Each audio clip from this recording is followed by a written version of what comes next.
Assalamualaikum warahmatullahi wabarakatuh.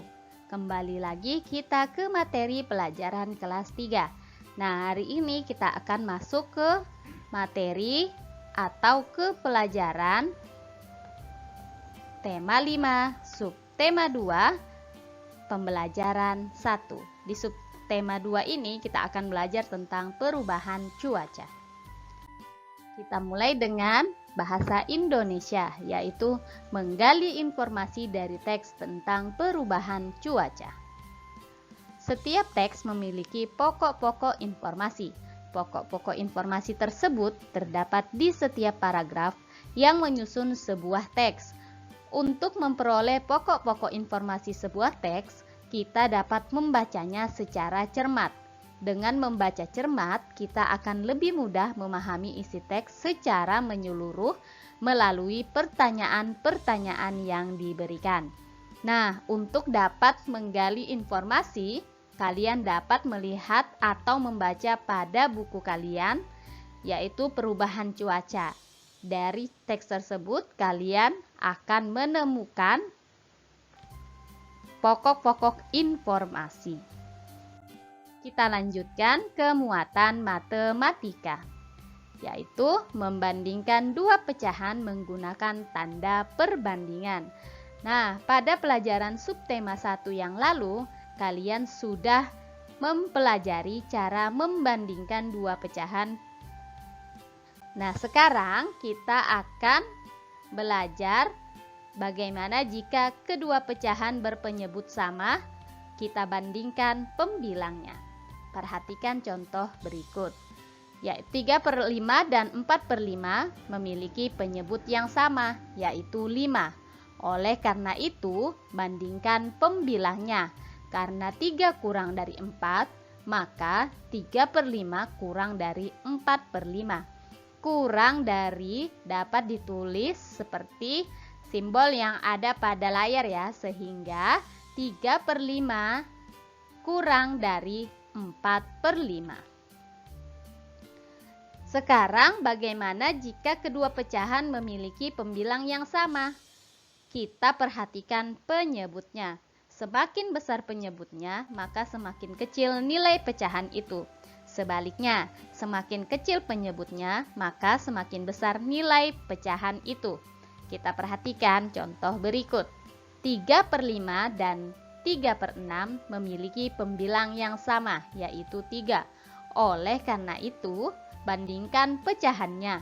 Karena 5 kurang dari 6, maka 3/5 lebih dari 3/6. Lebih dari dapat ditulis seperti yang kalian lihat pada layar ya. Sehingga kita baca 3/5 lebih dari 3/6. Nah, untuk lebih memahami cara membandingkan dua pecahan, ayo kita perhatikan contoh berikut. Contoh yang pertama yaitu Jonas dan adiknya baru saja tiba di rumah sepulang dari sekolah. Setelah berganti pakaian dan mencuci tangan, mereka mengambil kue yang ada di kulkas. Kue tersebut telah dipotong menjadi 4 bagian sama besar.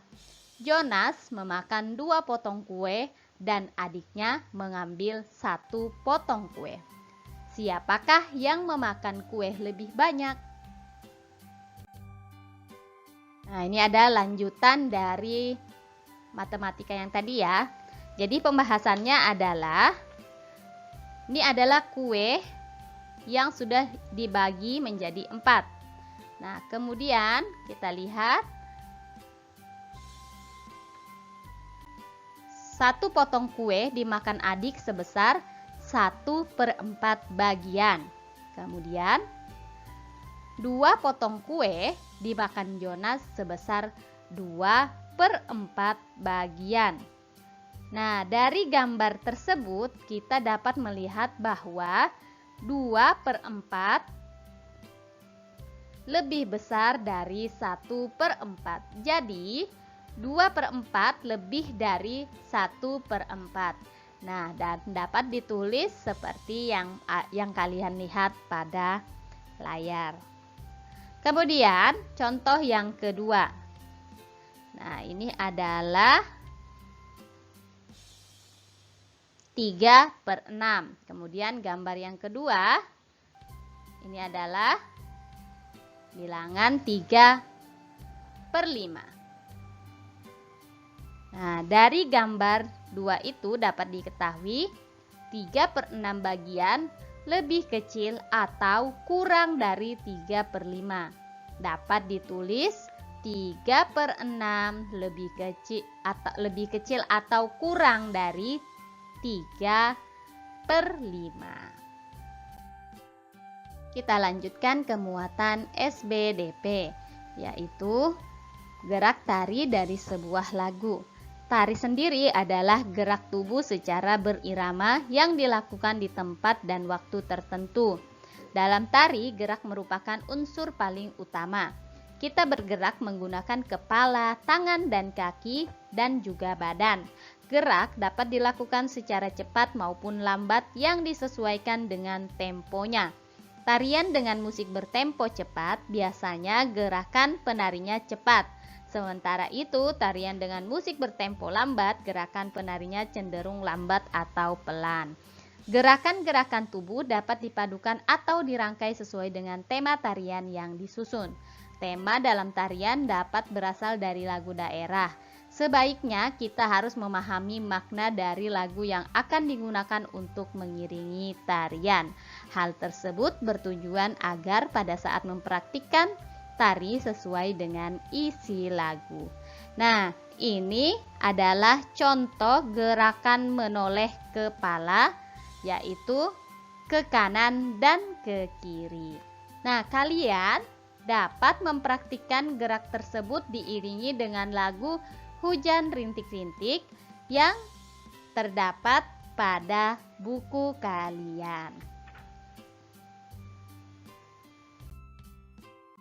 Demikianlah pembelajaran pada hari ini. Terima kasih yang telah menyaksikan video pembelajaran ini. Ingat, selalu jaga kesehatan dengan menjalankan protokol kesehatan, yaitu menggunakan masker, mencuci tangan, menjaga jarak, dan menghindari tempat-tempat kerumunan. Dan akhir dari pelajaran ini Ibu tutup dengan Assalamualaikum warahmatullahi wabarakatuh.